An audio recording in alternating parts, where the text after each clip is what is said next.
સમગ્ર દેશમાં અમારા રાષ્ટ્રીય નેતા અને લોકસભામાં વિપક્ષ રાહુલ ગાંધીજીના નેતૃત્વમાં છાત્રોની ગૂંજનો કાર્યક્રમ ચાલી રહ્યો છે। અત્યારે આપ સૌ જોઈ રહ્યા છો કે જે રીતે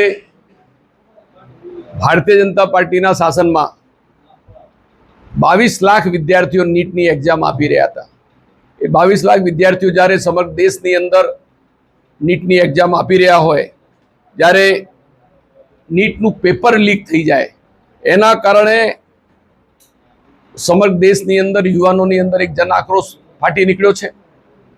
અને જે પરિસ્થિતિનું નિર્માણ થયું છે કે આજે 22 લાખ વિદ્યાર્થીઓ જ્યારે નીટની એક્ઝામ આપતા હોય, એમના પરિવારો ઉપર કોચિંગના, ટ્યુશન ક્લાસીસના, ભણતરના લાખો રૂપિયાનું દેવું કરીને પેટે પાટું બાંધીને એ બાળકોને ભણાવતા હોય છે। અને જ્યારે વારંવાર પેપર લીક કૌભાંડ થાય અને આ દેશનું શિક્ષણનું જે બજેટ છે એ 1 લાખ કરોડ 40 લાખ છે, એટલો જ ખર્ચ આ બાળકોના શિક્ષણ પાછળ 1 લાખ કરોડ 32 લાખ જેટલો ખર્ચો એમના મા બાપ ઉપર, વાલીઓ ઉપર અને શિક્ષણ આ બાળકો ભણતા હોય એમના ઉપર પણ પડતો હોય છે। ત્યારે એમની માનસિક પરિસ્થિતિ કેવી થાય? કેટલાક બાળકોએ તો આત્મહત્યા કરી, કેટલાક બાળકો પરીક્ષાથી વંચિત રહી ગયા।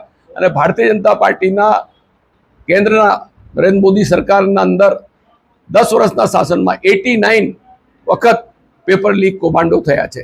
1 વખત હોય, 2 વખત હોય, 5 વખત હોય, પણ 89 વખત પેપર લીક કૌભાંડ થયા હોય, કોઈ પણ પગલાં એમને લીધા નથી। જ્યારે શિક્ષણ પ્રધાન મંત્રી ધર્મેન્દ્ર પ્રધાનનું રાજીનામાની માંગ વિદ્યાર્થીઓ કરી રહ્યા હોય, ત્યારે એમની નિષ્ફળતા છે, અનેકો વખત નિષ્ફળતા છે, વારંવાર નિષ્ફળતા થઈ છે, ત્યારે એમને રાજીનામું આપી દેવું જોઈએ।